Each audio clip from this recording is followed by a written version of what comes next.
right, 2:04. We're here at the M&M store. We'll play the trivia, give you a chance to win Super Bowl tickets a little later in the program.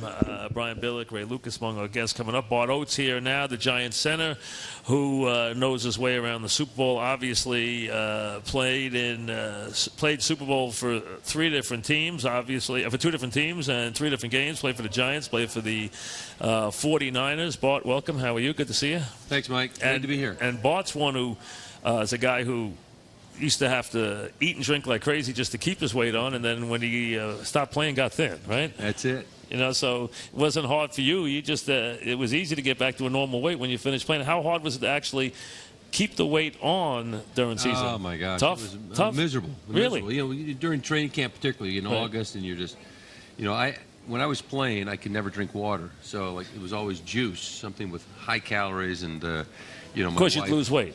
Because if I wasn't taking 8,000 to 12,000 calories a day, I'd lose weight. You played at what 260-ish? I was my high was about 85. And what do you weigh now?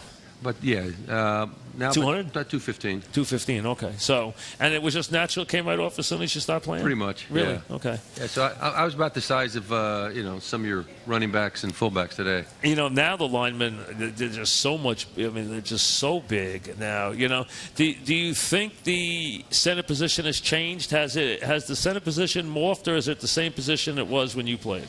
You know, I think there's a lot of similarities, obviously, but I think there's some changes just with the size of guys, because your defensive end are the speed guys today, and your defensive tackles are the guys that are they're the 340-pound guys. So you know, you do have to play a little differently.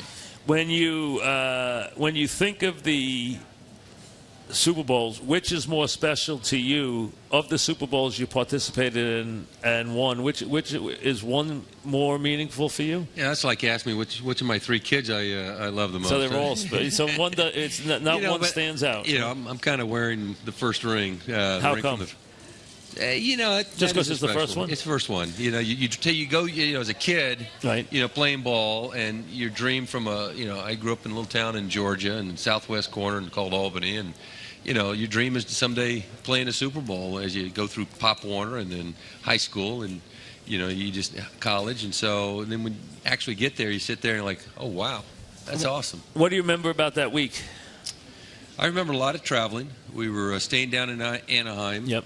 Then we went all the way up to Pasadena the night before the game. Bill liked to sequester guys. You know, we didn't have what I call a tremendous amount of free time.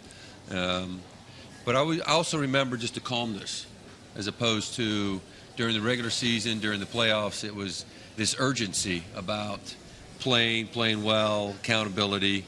And then when you got to the big game, it was like, all right, guys. And it was like, you know, it was strange, but it made sense after the fact that, you know, there was no concern about, are you going to be ready to play this game? And this is what you worked your entire career for, your entire life for. So. You know, you guys, the NFC was in that run where NFC teams were big favorites in all those Super Bowls.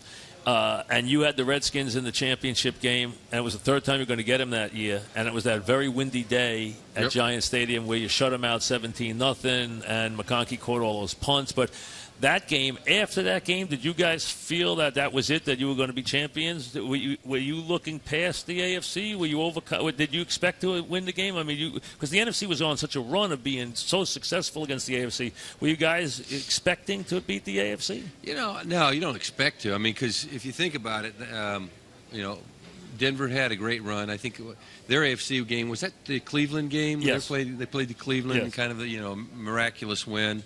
So, you know, we just knew that they had a lot of momentum going, and that was my second year in the league. I'd played in the USFL, played there for 3 years, came over to the Giants, and we'd lost in '85, lost to the Bears. Right. In a cold, bitter day, viciously coldest day I ever felt. I was there for the NFL Today. Coldest day I ever, and I can think of cold days. That's the coldest day I ever remember being near a football field was that day. I'll raise my hand on that one, brother. Right, it was unbelievable. I was as cold as I think if someone asked me what's my coldest game, I'd say George Adams ran down the left side in the first half and almost ran me over because I was at the NFL Today set and he couldn't stop. And that's when you guys missed the field goal. Remember that right before the half? Yep.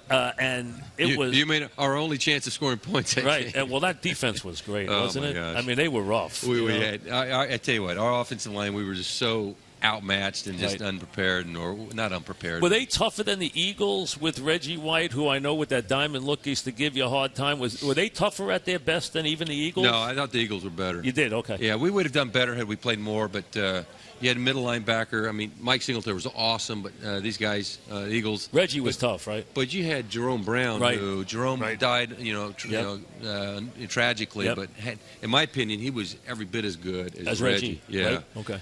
So they had some, and Pitts and, I think Golick was on that group. Yep, absolutely. You forget, we're talking about Bart Oates, the Giants center, you forget that, or people think they look at the 39-20 score, Giants trailed at the half.